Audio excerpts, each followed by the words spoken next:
Assalamualaikum warahmatullahi wabarakatuh. Bismillah, alhamdulillah. Pada kesempatan kali ini saya Ibu Lela Wahyuni bisa berjumpa kembali dengan anak-anakku kelas 11 agama dalam pelajaran akidah akhlak, tepatnya pada materi ilmu kalam. Namun sebelumnya saya selalu berharap kalian di masa pandemi ini selalu dalam keadaan sehat walafiat, selalu menjaga protokol kesehatan, makan makanan yang bergizi, istirahat yang cukup. Di rumah ketika tidak ada kegiatan keluar, gak usah keluar rumah. Dan selalu meringankan orang tua, jangan menambah beban orang tua. Serta yang tidak boleh kalian lupakan adalah selalu melaksanakan sholat 5 waktu, membaca Al-Quran, berdoa, dan beribadah-ibadah yang lain. Baiklah anak-anakku, pada kesempatan kali ini yang akan kita bahas dari ilmu kalam. Yang pertama adalah pengertian ilmu kalam. Yang kedua, nama-nama ilmu kalam. Yang ketiga, ruang lingkup ilmu kalam. Yang keempat, peranan dalil dalam ilmu kalam. Yang kelima, fungsi ilmu kalam. Yang keenam, hubungan ilmu kalam dengan ilmu lain. Dan yang terakhir adalah persamaan dan perbedaan ilmu kalam dengan ilmu lain. Ketika kelas 10, kalian sudah dikenalkan dengan beberapa hal yang berkaitan dengan pembahasan ilmu kalam. Nah, sekarang kita akan mulai dengan ilmunya, ya. Kita mulai dengan pengertian ilmu kalam, nama ilmu kalam, dan lain-lain.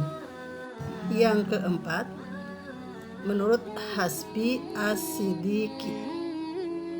Menurut Hasbi As-Siddiqi, ilmu kalam adalah ilmu yang membicarakan tentang cara menetapkan akidah agama.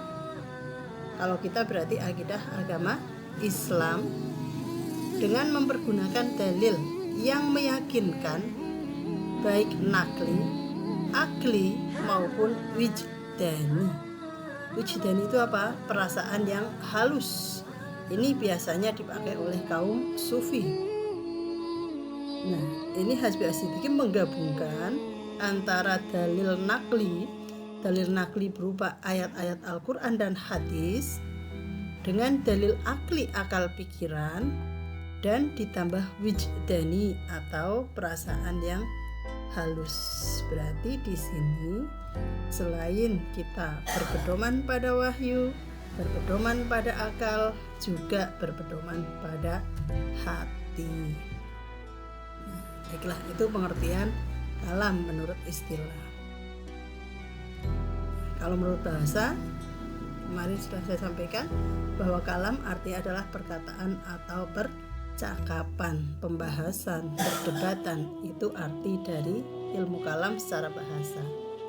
Nah, kalau yang menurut istilah ini tadi menurut Mustafa Abdul Razak, Ibnu Khaldun, Al-Farabi, Hasbi As-Siddiqi. Terus yang kedua, kita akan membahas fungsi ilmu kalam. Apa fungsi dari ilmu kalam?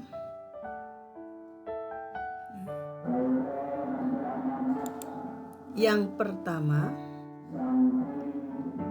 ilmu kalam memiliki fungsi untuk menolak akidah yang sesat dengan memberikan penjelasan setiap pertentangan menggunakan logika. Jadi, fungsi ilmu kalam adalah untuk menolak akidah yang sesat dengan memberikan penjelasan setiap pertentangan dengan logika. Tujuannya apa? Agar kita dalam berakidah tidak sampai tersesat. Yang kedua, untuk memberikan penguatan landasan keimanan umat Islam melalui pendekatan filosofis dan logis. Yang kedua, fungsi ilmu kalam adalah untuk memberikan penguatan landasan keimanan umat Islam melalui pendekatan filosofis dan logis. Nah, jadi tidak hanya sekedar menggunakan ayat-ayat Al-Quran dan hadis, tapi ditambah dengan filosofis atau filsafat, pemikiran yang mendalam, logis yang rasional. Jadi nanti umat Islam diharapkan tidak sekedar taklid buta, tapi bisa menggunakan akal pikirannya, menggunakan logikanya untuk mengembangkan akidah yang dimiliki. Yang ketiga, untuk menopang dan menguatkan sistem nilai ajaran Islam. Sistem nilai ajaran Islam itu apa saja? Keimanan, keislaman, dan ihsan. Nah, jadi ada kesinambungan atau terjadi sinergi dalam 3 sistem nilai iman, Islam, dan ihsan dengan adanya ilmu kalam. Yang keempat, untuk menjawab problematika penyimpangan teologi agama lain yang dapat merusak akidah Islam dalam masyarakat yang heterogen. Maksudnya apa? Ini masuknya teologi agama lain ke lingkungan umat Islam yang kadang-kadang heterogen karena mereka memiliki akidah yang lemah, maka sangat mungkin mereka akan terpengaruh dengan teologi lain ketika mereka tidak menggunakan ilmu kalam, tidak menggunakan logika yang kuat dalam berakidah. Oleh karena itu, fungsi ilmu kalam sangat penting, sangat kuat. Diantaranya adalah untuk menguatkan akidah, biar akidah yang kita miliki tidak gampang goyah. Karena banyak orang-orang yang akidahnya lemah, gampang sekali goyah, gampang sekali ditukar hanya dengan sembako, hanya dengan ditukar dengan perempuan yang cantik, hanya dengan pakaian, mereka bisa pekerjaan, mereka bisa menukar akidah. Karena apa? Akidahnya lemah. Dan kita sering melihat orang-orang yang tiba-tiba menjadi mualaf, masuk Islam, tiba-tiba ada orang Islam yang keluar pindah agama lain. Kenapa mereka bisa keluar masuk agama dengan mudah? Di antaranya dalam berakidah, dalam beragama, mereka tidak dilandasi dengan pemikiran-pemikiran yang mendalam, dengan ilmu kalam. Nah, mereka hanya taklid, mengikuti ajaran-ajaran yang disampaikan oleh nenek buyutnya, oleh orang tuanya, tanpa mereka memahami dengan akal pikirannya.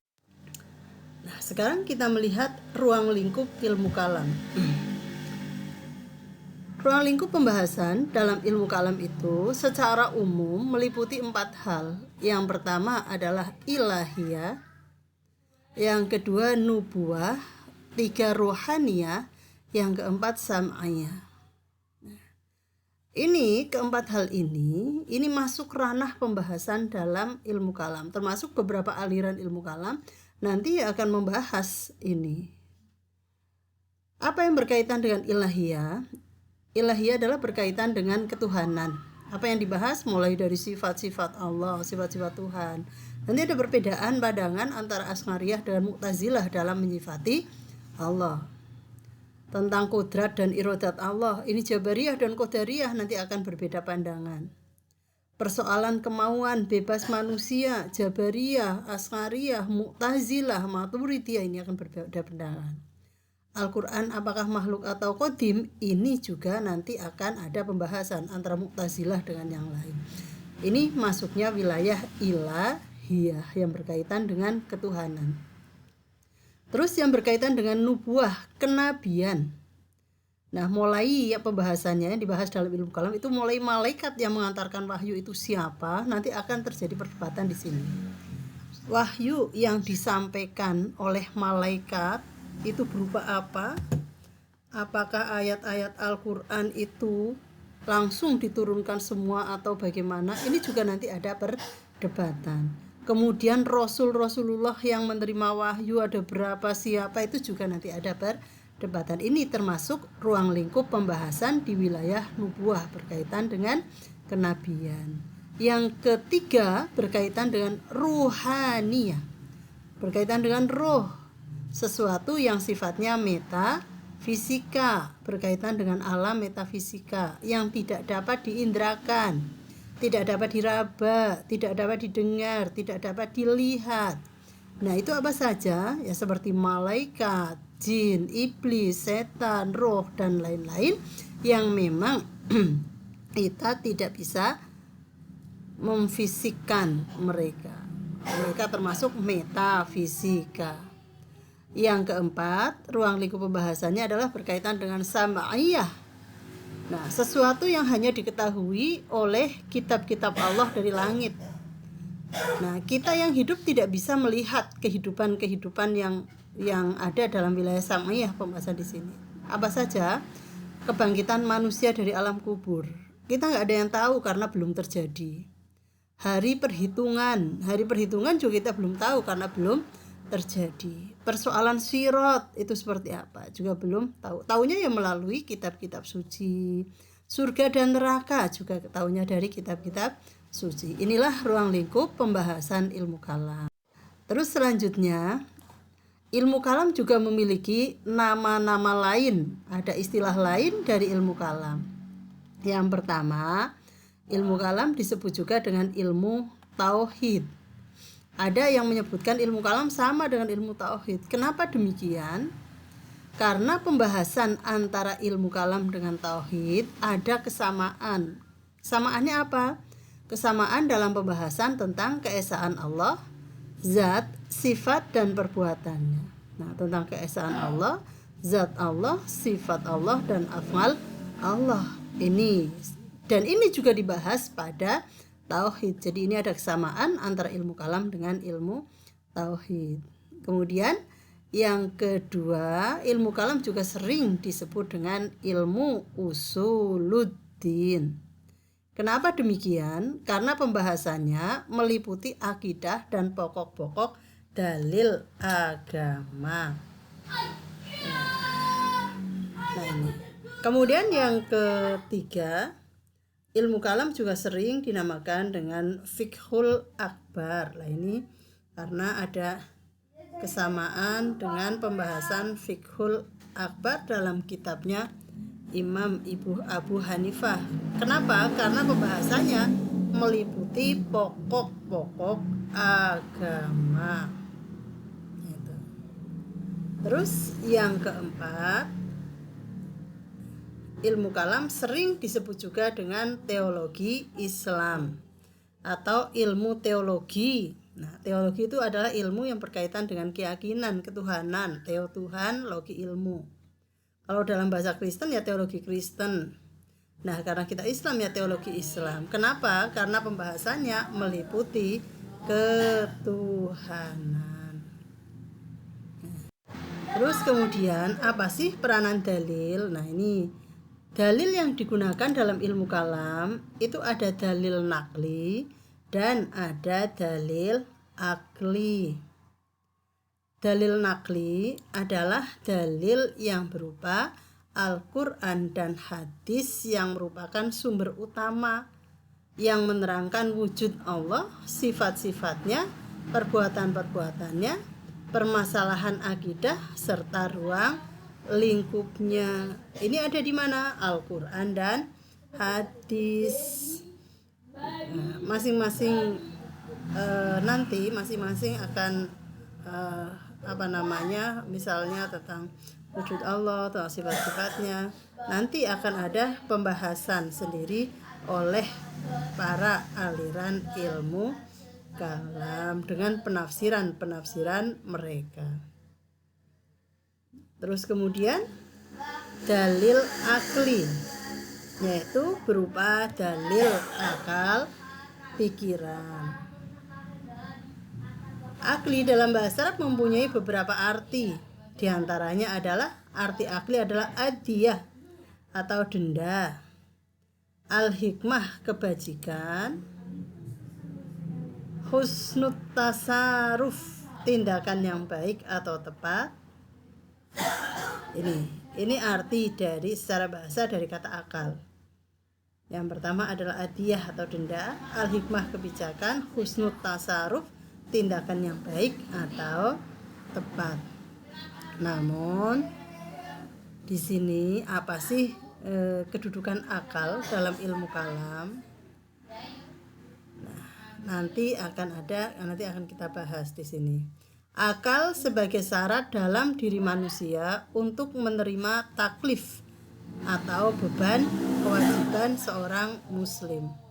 Makanya beberapa syarat atau rukun, syarat-syarat orang Islam itu syarat puasa, Islam balik berakal sehat. Syarat orang sholat, Islam balik berakal sehat. Nah, di situ disebutkan. Jadi akal berakal sehat itu termasuk salah satu taklif, syarat umat Islam menerima kewajiban. Ini alasannya kenapa menggunakan dalil akli. Nah, orang-orang yang akalnya tidak sehat, tidak mungkin dia bisa menerima kewajiban yang datang dari Islam. 2. Allah mencela orang-orang yang tidak menggunakan akalnya. Orang yang tidak menggunakan akalnya, seperti celaan Allah terhadap ahli neraka yang tidak menggunakan akalnya. Nah, banyak sekali ayat-ayat Al-Quran yang mengatakan untuk orang-orang yang berakal. Yang ketiga, adanya ungkapan dalam Al-Quran untuk menggunakan akalnya, seperti kata tadabur, tafakur, dan ta'akul. Nah, itu kata-kata yang digunakan oleh Allah memerintahkan kepada manusia untuk menggunakan akalnya. La alaikum tatafakkarun, mudah-mudahan kamu berpikir. Afala taqilun, apakah kamu tidak berakal? Nah, itu kata-kata dalam Al-Quran. Afala yatadabbarunal Quran, apakah mereka tidak mentadaburi, merenungi isi kandungan Al-Quran, dan lain-lain. Itu kata-kata dalam Al-Quran yang memang diperintahkan Allah untuk menggunakan akalnya. Islam memuji orang-orang yang menggunakan akalnya dalam memahami dan mengikuti kebenaran. Nah, Islam memuji orang-orang yang menggunakan akalnya. Jadi orang yang menggunakan akalnya, mereka akan ditingkatkan derajatnya. Tidak tidak seperti orang-orang yang tidak menggunakan akalnya. Terus kemudian yang kelima, Allah mencela taklid buta. Orang yang hanya mengikuti pendapat orang lain tanpa memahami dasarnya. Nah, ini kalian belajar agama hanya kata siapa, kata bapak saya, kata siapa, kata mbah saya, kata siapa, kata guru saya, tapi tidak belajar dengan mempelajari sendiri ayat-ayat Al-Quran itu, tidak direnungkan dengan akal pikirannya.